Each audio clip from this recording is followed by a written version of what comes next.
तो बहुत बहुत स्वागत है आप सभी का मेरे YouTube चैनल पर। मैं सिद्धांत सहगल, वैदिक एंड केपी एस्ट्रोलॉजर, आप लोगों के सामने हाजिर हूं उत्तरा भाद्रपद नक्षत्र को लेकर, उत्तरा भाद्रपद नक्षत्र की व्याख्या को लेकर, उत्तरा भाद्रपद नक्षत्र के बारे में कुछ बताने के लिए।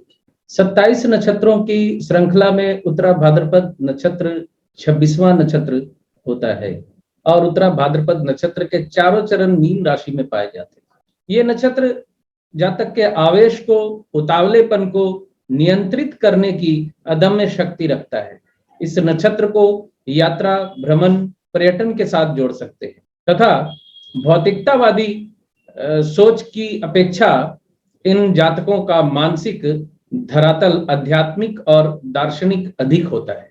उत्तरा भाद्रपद नक्षत्र का अधिदेवता अहिर्बुधन्य है, जो कि पौराणिक कथाओं में जमीन के नीचे छुपा हुआ सर्प कहलाता है, जो कि खेत खलिहान, रेगिस्तान या फिर जल मध्य में जो टापू होते हैं, डेल्टा आदि प्रदेशों में पाया जाता है। इस नक्षत्र में जन्मे जातक आकर्षक होते हैं और दिखने में मासूम होते हैं, लेकिन अंदर से ये उतने ही ज्यादा चालाक और सतर्क भी होते हैं।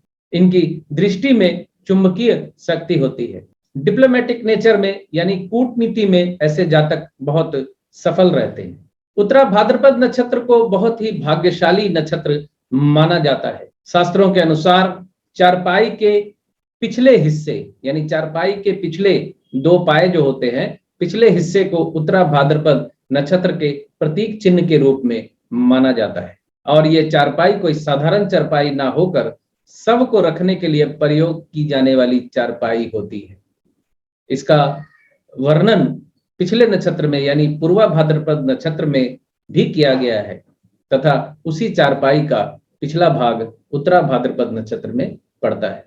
ये प्रतीक चिन्ह दर्शाता है कि उत्तरा भाद्रपद नक्षत्र का संबंध मृत्यु तथा मृत्यु के पश्चात के समय से होता है। पूर्वा भाद्रपद नक्षत्र भी उत्तरा भाद्रपद नक्षत्र के साथ उसी प्रकार जोड़ा बनाता है जिस प्रकार पूर्वा फाल्गुनी, उत्तरा फाल्गुनी, पूर्वाषाढ़ा, उत्तराषाढ़ा का जोड़ सुनने में आता है। हालांकि ये बात ध्यान देने योग्य है कि उत्तरा भाद्रपद नक्षत्र की कार्यशैली पूर्वा भाद्रपद नक्षत्र से बहुत भिन्न होती है तथा इन दोनों नक्षत्रों में कई समानताएं भी पाई जाती।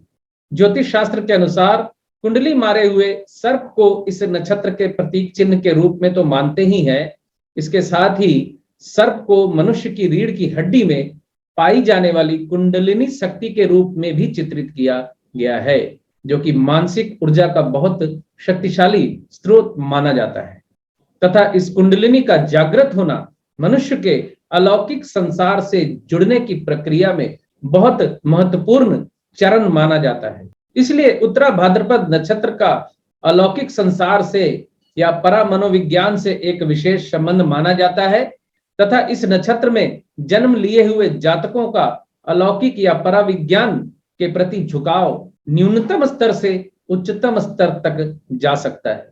ऐसे जातकों को वास्तव में ऐसी शक्तियों के साथ जुड़े हुए भी पाया गया है।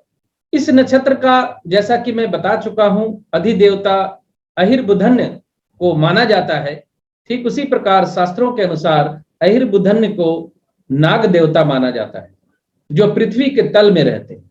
हालांकि इस अधिदेवता को बुद्धिमान तथा करुणामय देवता माना जाता है। इसी वजह से पूर्वा भाद्रपद नक्षत्र और उत्तरा भाद्रपद नक्षत्र के स्वभाव में एक अंतर होता है।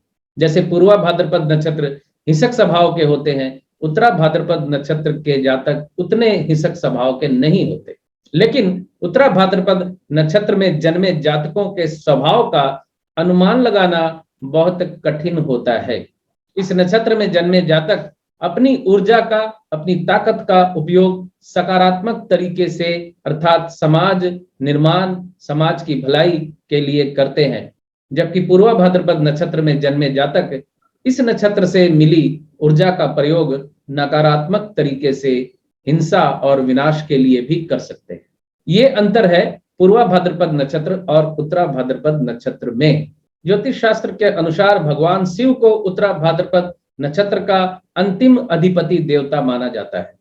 इसलिए इस नक्षत्र का संबंध मृत्यु तथा मृत्यु के पश्चात के समय से है तथा मृत्यु के देव भगवान शिव हैं। इसी कारण भगवान शिव को इस नक्षत्र का इष्ट देव भी माना जाता है।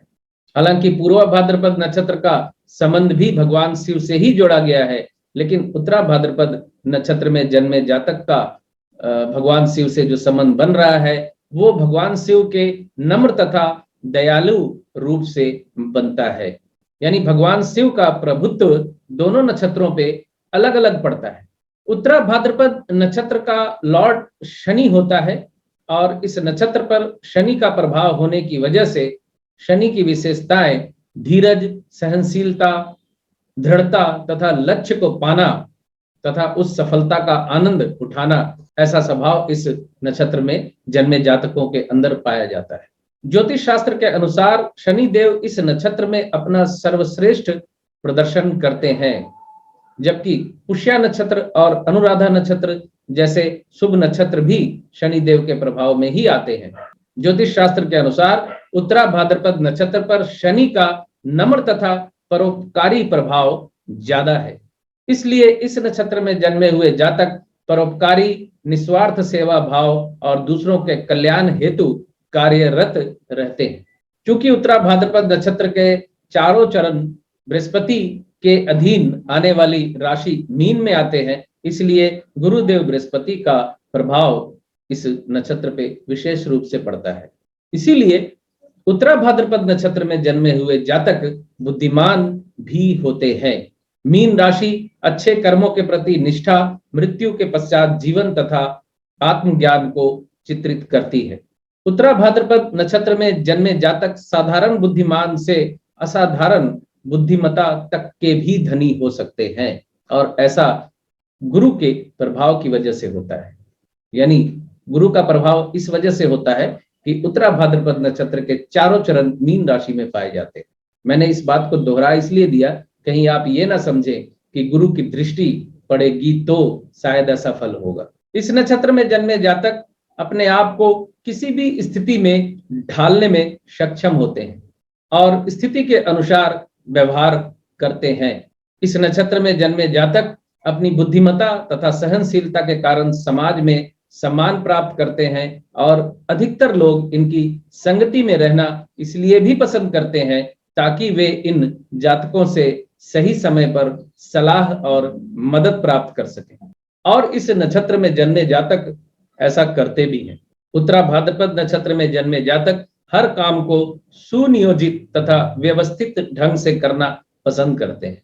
इस नक्षत्र में जन्मे जातक बदला लेने की भावना से ग्रस्त नहीं होते, हमेशा ज्यादातर मौकों पर माफ कर देते हैं अपने विरोधी को या दुश्मन को। इस नक्षत्र में जन्मे जातकों का झुकाव संन्यास की तरफ भी पाया जाता है और ज्योतिष, अंक विज्ञान, हस्तरेखा, आध्यात्मिक साधना, योग, पराविज्ञान, इन सब विद्याओं में भी पारंगत होते हैं या इसको अपना पेशा भी बना सकते हैं या बना लेते हैं। लेकिन उत्तरा भाद्रपद नक्षत्र में जन्मे जातक तंत्र विद्या में रुचि नहीं रखते, जैसे काला जादू, अघोरी साधना, इन सब में रुचि नहीं रखते। इस नक्षत्र में जन्मे जातक अपने संत स्वभाव की वजह से समाज में जाने जाते हैं और किसी भी प्रकार के अनैतिक काम या गलत काम में लिप्त कभी नहीं होते और काफी संतोषी स्वभाव के होते। जीवन की हर स्थिति में खुश रहना जानते हैं, स्वभाव से न्यायप्रिय भी होते हैं। इस वजह से आस पड़ोस की बहुत सी घटनाओं में इनको मध्यस्थ भी बना दिया जाता है ताकि ये वहां फैसला कर सकें, दूध का दूध, पानी का पानी कर सके। उत्तरा भाद्रपद नक्षत्र को पुरुष नक्षत्र माना जाता है और ज्योतिष शास्त्र के अनुसार इस नक्षत्र को आकाश तत्व के साथ जोड़ा जाता है। तो ये थी उत्तरा भाद्रपद नक्षत्र की छोटी सी व्याख्या आप लोगों के सामने। इजाजत दीजिए, मिलते हैं अगले वीडियो में अंतिम 27वां नक्षत्र यानी रेवती नक्षत्र की जानकारी को लेकर। खुश रहिए, स्वस्थ रहिए।